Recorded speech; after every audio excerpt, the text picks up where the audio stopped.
If you dance this salsa with me, I'll marry you right here in front of everyone. The words cracked through the glittering hush of the Bayview Grand Hotel ballroom in Miami like a whip.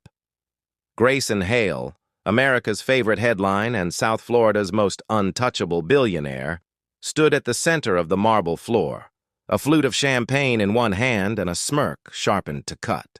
Laughter burst from the guests, bright and merciless, ricocheting off crystal chandeliers and mirrored walls until it felt like the room itself was mocking. She stood where the light didn't reach, beside a pillar, half hidden behind a tray of glasses. Maya Delgado, hair pinned in a low bun, black catering uniform, crisp and plain. She held the tray steady with both hands while voices rose and eyes turned, pointing as if she were part of the entertainment. A neat little trick between the caviar and the auction paddle raise. The band on stage, congas, bongos, timbales, a bright brass line, hovered on a half note, musicians trading glances as if to ask, "Are we really doing this?" "Ladies and gentlemen," Grayson called, tapping his crystal with a silver spoon until the last giggle fell into line. "A little experiment. A story for the society pages." He walked toward Maya, each step a measured declaration across the marble. He stopped in front of her and offered his hand with theatrical courtesy. "What do you say? One dance, one memory. If you dance this salsa with me, I'll marry you here and now." A wave of laughter rolled, bigger than the last. Sequined gowns bent at the waist. Tuxedoed men leaned forward with the relish of spectators who already knew the ending. A woman in emerald silk whispered, "I doubt she even knows what salsa is, beyond the kind you dip chips in." The tray trembled. Heat climbed into Maya's cheeks, but she didn't drop her eyes. She met Grayson's with a composed stillness that looked, to anyone paying attention, a lot like spine. He flashed that confident, expensive smile, the one that graced magazine covers and tech keynotes, and waited for her to back away, to flee, to break. She didn't move. The silence changed shape. It wasn't friendly anymore. It was tight, expectant, the kind that makes strangers hold their breath together. Maya set the tray on the nearest linen-draped table. The clink of glass against glass rang out, clear, decisive. Somewhere at the far end of the room, a chair leg scraped. A few guests straightened, suddenly unsure if this was still a joke. "Come now," Grayson coaxed, his voice dipped in velvet and arrogance. "Don't be afraid. It's just salsa. Or do you only know how to polish the silver?" A brittle chuckle broke from a mustached man. The woman in emerald added, barely containing her glee, "She'll trip on her own feet." Maya heard it all, the way you hear rain on a metal roof. Loud, inevitable. She smoothed her apron with one hand and drew a long breath that didn't quite fit in her chest. Steady. Another breath. Steady. When she lifted her chin, something in her gaze had shifted. The shy, invisible employee was gone. In her place stood a woman who had been taught long ago that dignity is a quiet kind of strength. Grayson angled toward the band and snapped his fingers. "Salsa," he ordered, triumphant. "Let's make a night of it." The congas answered first, soft, teasing. Timbales ticked in quicksilver patterns. A bass line melted in, smooth and sure, while the trumpets waited at the edge like a promise. The air itself seemed to heat. Bodies leaning closer, the ballroom tilting toward the center of the floor, where a billionaire held out his hand to a caterer and invited the city to laugh. Maya took one step, then another. She crossed the last inch of space and laid her hand in his. It was a firm touch, calm, steady, refusing to apologize for existing. A small sound rippled through the guests, that involuntary gasp people make when a car they expected to skid suddenly corrects and glides. Grayson's arm slipped to her waist with practiced confidence, a little too tight, a silent reminder of who owned the room. "Relax," he murmured, amused. "Just follow." The first step landed on marble, crisp as a cymbal. Grayson led big, showy, designed-for-laughter moves. The spectators leaned in for the stumble, for the misstep that would seal the punchline. It didn't come. Maya moved like music remembered. Nothing flashy, nothing begging. The hem of her simple skirt brushed the floor in time, her hips answering the conga's pulse with a fluency you can't fake. No wobble, no apology, just rhythm. Grayson's eyebrow twitched. He cut a quick turn to test her. She matched him like a shadow, not chasing, not crowing, just meeting him, step for step. The band felt it and leaned in. The trumpets brushed a brighter edge, the claves clicked a tight electric heartbeat. Whisper became murmur, became the kind of hush that sounds like awe learning how to stand. Sweat purled at Grayson's temple. He tightened his grip. "Where'd you learn that?" he said through his teeth, the smile never slipping for the crowd. Maya didn't answer. Somewhere inside her, the past opened a small, gentle door. A summer porch, a radio turned up, a woman's laughter in a kitchen that smelled like citrus and starch. Led with your heart, not your fear. The memory slid through her like oxygen. On stage, the timbales flared, bright and insistent. What had begun as a joke was tilting into something else, something like a duel. The fans closed. Champagne glasses forgot their owners. Even the servers at the edges, Maya's people, paused with trays hovering in midair. The ballroom, all gold accents and borrowed importance, suddenly had only one center. A woman who had spent years making herself small, now refusing to be. Grayson tried force. Sharper leads, quick tempo shifts meant to rattle.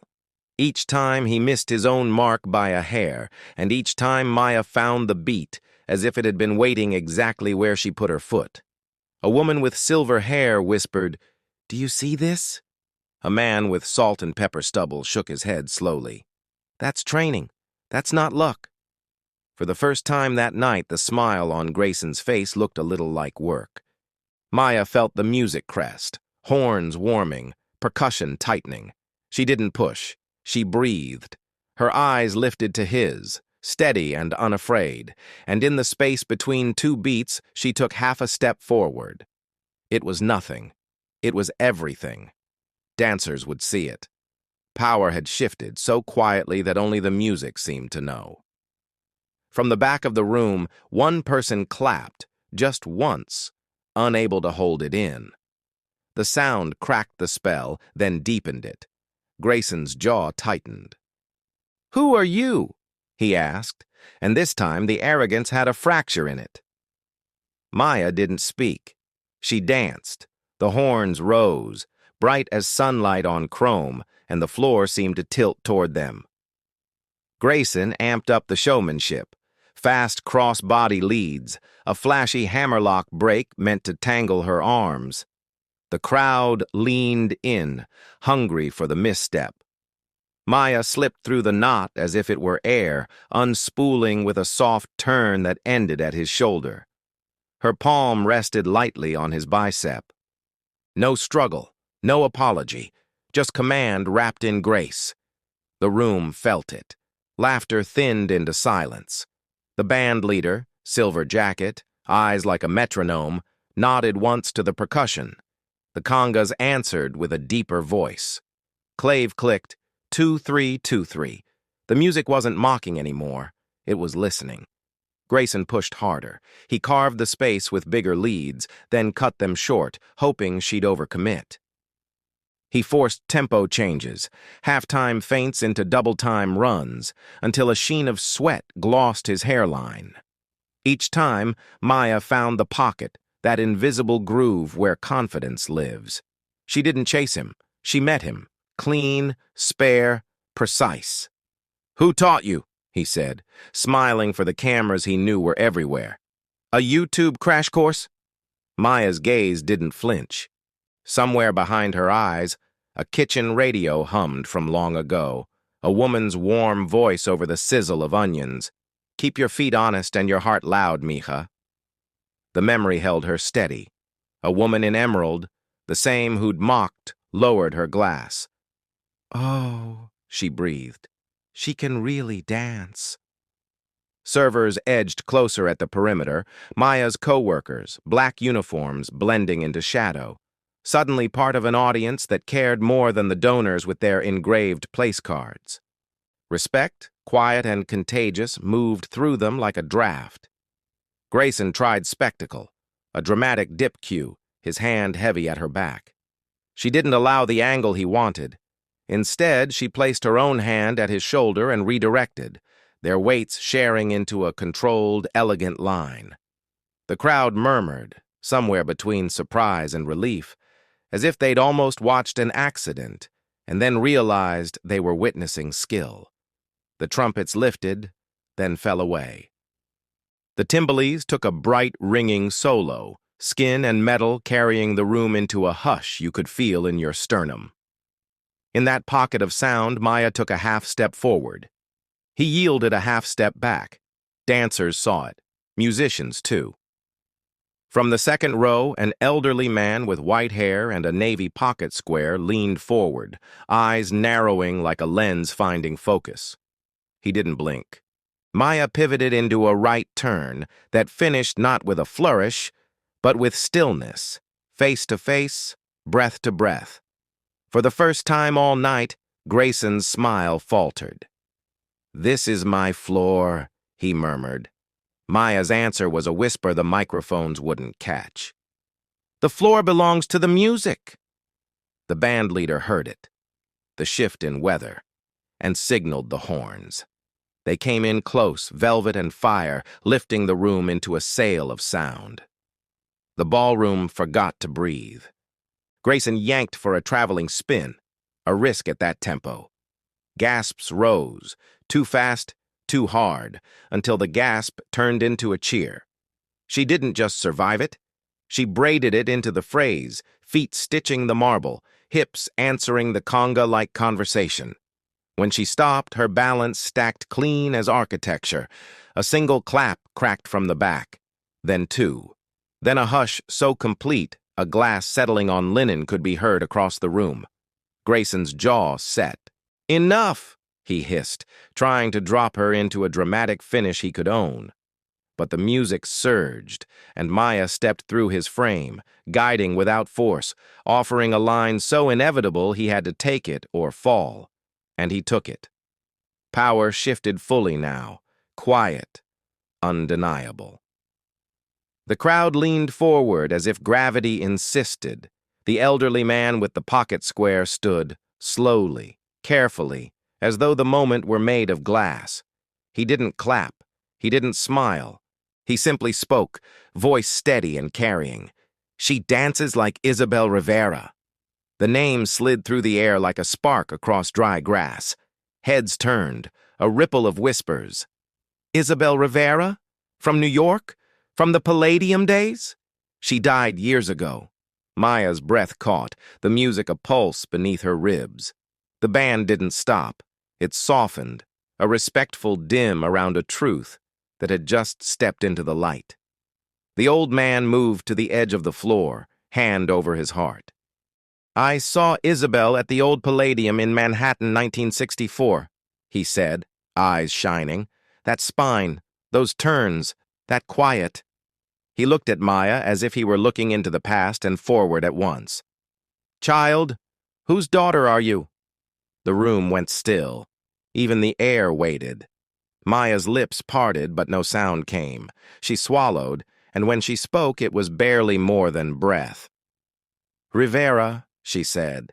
"Maya Rivera Delgado." A tremor moved through the crowd. Someone covered their mouth. Someone else forgot to hide tears.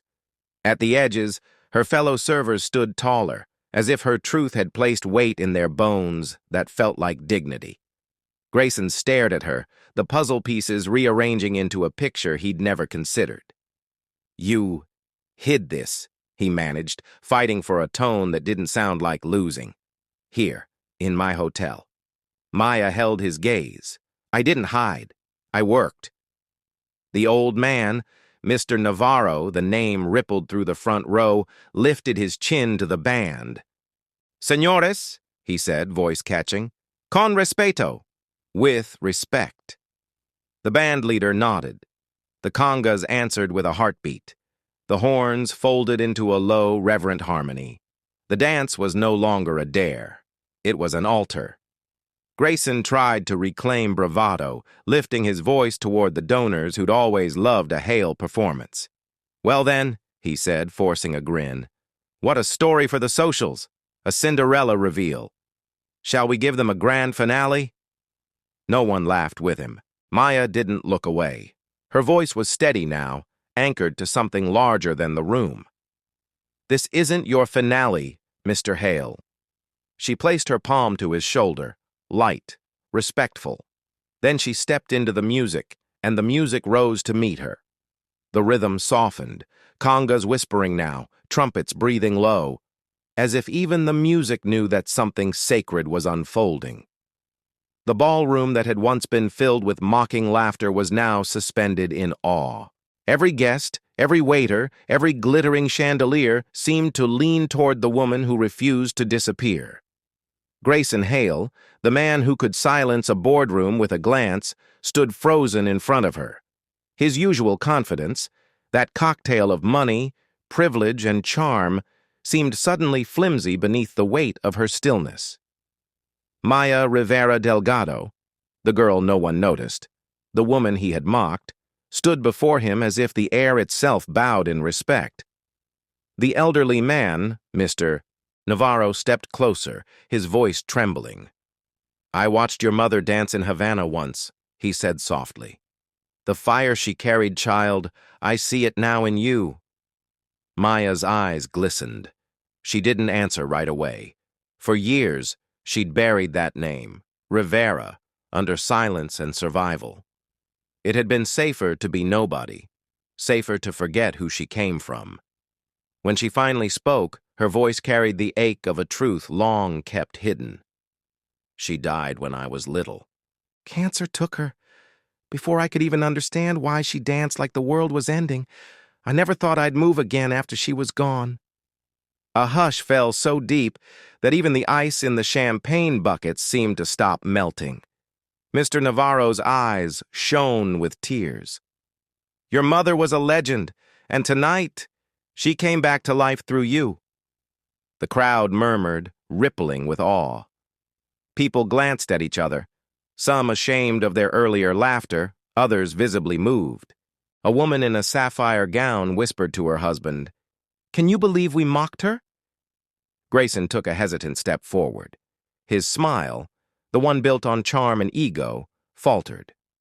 You could have told me, he said, his voice low, uneven. You could have said who you were.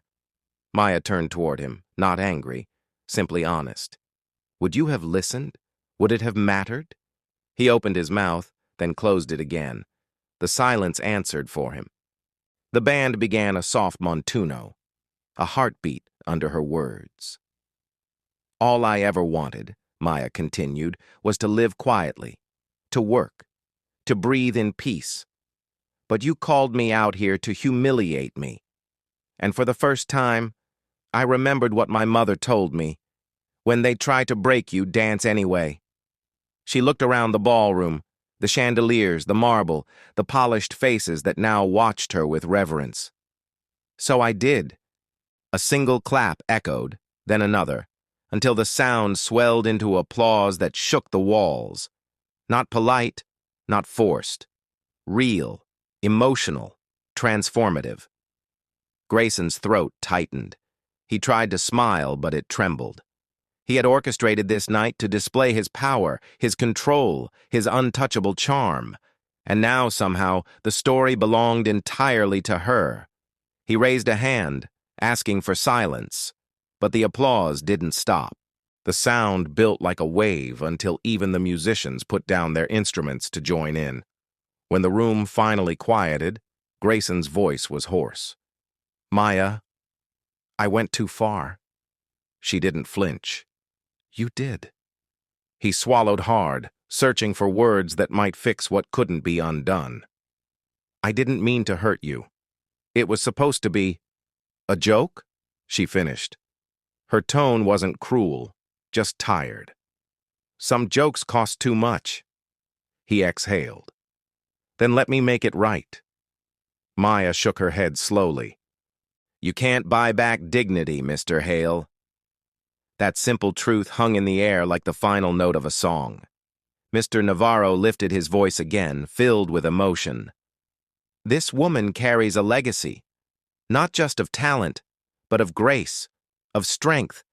And tonight, she reminded us what art is supposed to be. Truth. Applause thundered again, louder than before. The entire ballroom rose to its feet. Maya's eyes filled with tears. She hadn't danced for applause. She hadn't wanted this spotlight. But something deep within her felt healed. The wound of hiding, of pretending to be small, finally closing. She turned once more to Grayson. You asked me to dance in front of everyone.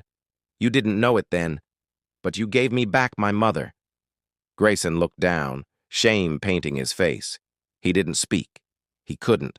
And as the crowd clapped and the music softly resumed, Maya stepped back, giving the smallest, most graceful bow, not to him, not even to the crowd, but to the invisible memory of her mother, watching from somewhere beyond the lights. The woman the world had ignored was no longer invisible. The ballroom still trembled with applause when the band slipped into a slow, smoky rhythm, not for dancing, but for breathing. The crowd began to settle, though every face remained turned toward the same point. The woman in the plain black uniform, standing radiant beneath the chandeliers. Grayson Hale stood opposite her, the weight of humiliation and revelation pressing on his shoulders. For the first time in his adult life, he didn't know what to say. He had been raised to believe that money could fix anything, that apologies sounded best when accompanied by diamonds or donations. But nothing in that world of power had prepared him for the quiet dignity of this woman who refused to bow. He tried again. Maya, I truly am sorry. His voice cracked. The crowd shifted, sensing something new in him, something fragile. You don't owe me an apology, Maya replied softly. What you owe is reflection. Her words weren't cruel. They were a mirror. For a long moment, the only sound was the soft whisper of fabric as the guests shifted in their seats. And then, from near the bar, one of the catering staff, a young man in the same black uniform, began to clap again. This time, it wasn't the thunderous applause of admiration, but the slow, steady rhythm of respect. Others joined in. The sound grew until the entire ballroom echoed with it, not celebration, but acknowledgement. Grayson turned toward the sound. He had spent his life surrounded by applause, but never like this. This wasn't for wealth or charm. It was for grace, for truth. And for the first time in years, he felt small, in the best possible way. He looked at Maya. You reminded me of something I forgot, he said quietly. What it means to be human. She nodded once, her eyes softening. That's where real dancing starts, she said. Not with steps, with humility. Those words landed deep. Something in him broke open. He wasn't sure if it was shame or release, but it felt like the beginning of something real. Grayson took a breath that didn't sound rehearsed. If you'll allow it, I'd like to make this right. Not for me, but for your mother's name, for you. Maya studied him. The room hushed again. How? She asked carefully. I own the Hale Cultural Foundation, he said. We fund performances, arts programs, community events, but lately it's been sterile, empty. If you'd let me, I'd like to dedicate the next festival to Isabel Rivera, to your mother's legacy, to the women who danced with nothing but their hearts. Gasps spread through the room. Several guests looked at each other, moved. Maya blinked. Her lips parted, but no words came at first. She had spent years hiding her lineage, avoiding that very legacy. And now the man who had humiliated her was offering to honor it. If you do that, she said quietly, do it for every woman who's ever had to hide her fire to survive. Grayson nodded, eyes glistening. For all of them, he said. The bandleader raised his hand gently, and the congas started again, a tender, respectful beat. Without thinking, Grayson extended his hand one more time. This time, not as a dare. May I? Maya hesitated, then smiled, not out of romance, but forgiveness. This time, she said softly, we dance with purpose. And so they did. The rhythm rose, gentle, alive, like healing taking its first breath. No mockery, no tension, only music.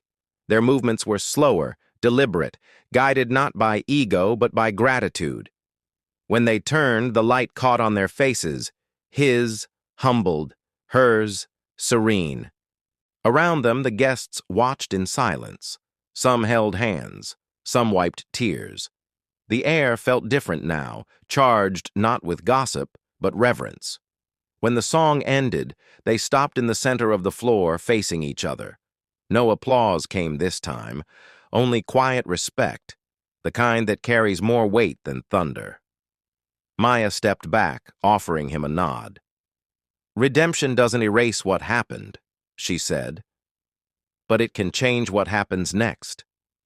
Grayson's eyes met hers, filled with gratitude. Then I'll start there.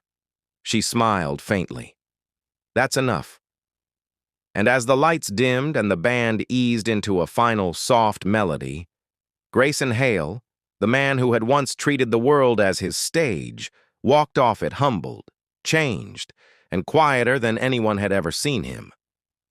Maya watched him go, then turned toward the audience. They didn't cheer. They simply stood, hands over hearts, as if they had all witnessed not just a performance, but a transformation. Morning light spilled across Miami like forgiveness. The headlines had already circled the globe. Billionaire humbled by waitress in unforgettable salsa. But for Maya, the noise of it all didn't matter. What mattered was the quiet. She sat on the small balcony of her rented studio apartment, coffee cooling beside her, bare feet resting on the railing. Her body still ached from the dance, but it was the good kind of ache, the kind that tells you something sacred has been restored. On the small table lay a single white envelope. It had been hand-delivered that morning, no name on the outside, only the embossed seal of the Hale Foundation. She hesitated before opening it. Inside, a letter written in Grayson Hale's careful script. Maya, they've already begun preparations for the Isabel Rivera Memorial Arts Program. Your mother's name will headline the festival. You were right. This isn't about guilt. It's about doing something honest. I won't ask for forgiveness again, only the chance to build something that lasts. P.S. The first scholarship will bear your name. Grayson. She folded the letter slowly, her fingers trembling just enough to betray how deeply it touched her. The world had expected her to disappear again, to return to invisibility after the headlines faded. But she wouldn't. Maya had found her place, not on the ballroom floor of the wealthy, but in a small community center near Little Palladium, where the walls smelled of paint and sweat and hope. There, surrounded by children with eyes full of dreams and shoes too big for their feet, she began to teach. Salsa isn't about steps, she told them. It's about telling the truth with your body. She played the same songs her mother once danced to, filling the room with rhythm and warmth. And each afternoon, when she moved among her students, guiding their hands and feet, she felt Isabel's spirit move with her, not as a ghost, but as pulse, as light, as love. Meanwhile, across town, the world of Grayson Hale looked different too. The grand office windows of Hale Enterprises still glittered over Biscayne Bay, but the man who walked its halls was no longer the same. His assistants whispered about the change, how the once impatient billionaire now stopped to ask about their families, how the charity division had suddenly doubled its budget for arts and education.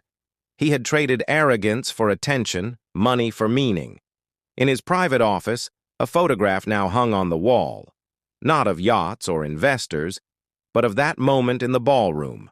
Maya, mid-spin, eyes closed, light haloed around her.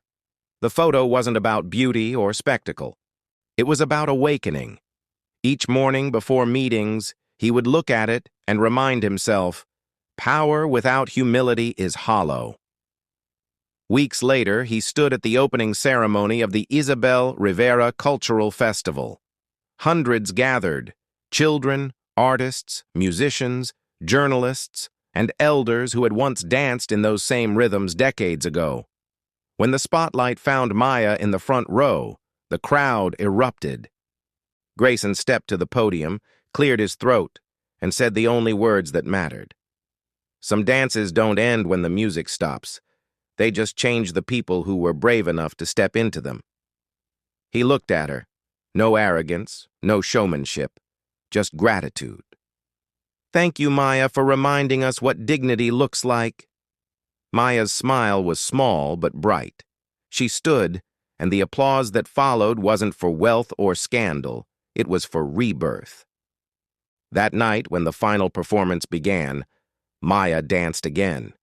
Not for Grayson, not for the crowd, but for her mother, for the girl who used to dance in secret, for every woman who had ever been told to stay small. Her dress was simple white cotton, her bare feet light against the stage. The music rose, congas, horns, heartbeats, and she moved with quiet joy, a woman fully at peace with who she was.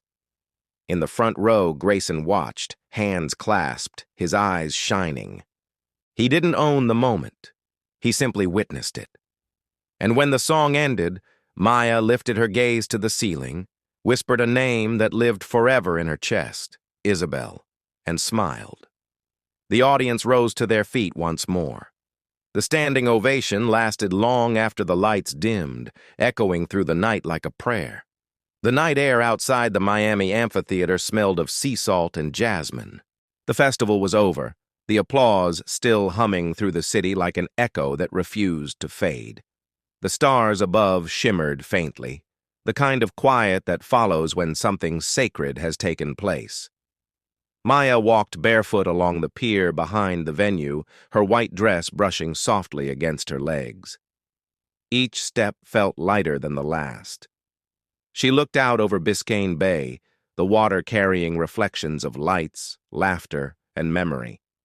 For the first time in years, she wasn't running from her past. She was walking toward it, welcoming it home. Footsteps sounded behind her. She didn't turn. She already knew who it was. You always find the quiet places, Grayson said softly. She smiled without facing him. You always find the noise.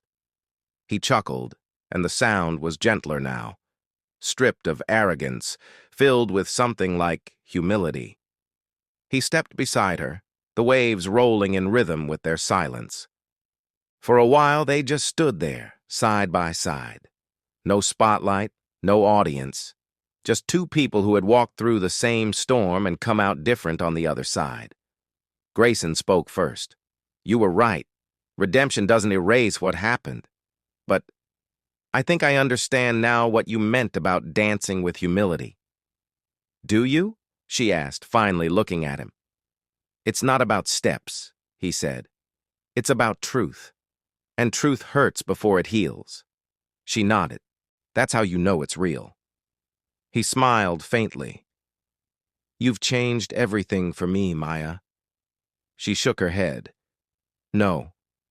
You changed yourself. That's the only kind of change that lasts. The waves whispered against the pier. The city lights glittered on the horizon, but the moment felt private, almost holy. I used to think power meant being above people, Grayson said, his gaze lost in the water. Now I see it's about lifting others. That's what your mother did. That's what you do. Maya looked down at her reflection rippling in the dark water. Two figures side by side, one of them once broken, now whole. My mother used to say, she murmured, dance with the heart, not with pride. I never really understood that until you gave me the stage that night. I wish I could take back how it began, he whispered. You don't need to, she said gently. If it hadn't started that way, I might never have remembered who I am. They stood there for a long time, watching the city shimmer. Then Grayson took a small step back, as if ready to leave her to the peace she'd earned. Will you keep teaching? He asked. Always, she said. There's a new generation out there who needs to know that dance and dignity belong to everyone. He nodded. Then maybe I'll come by the center sometime to learn.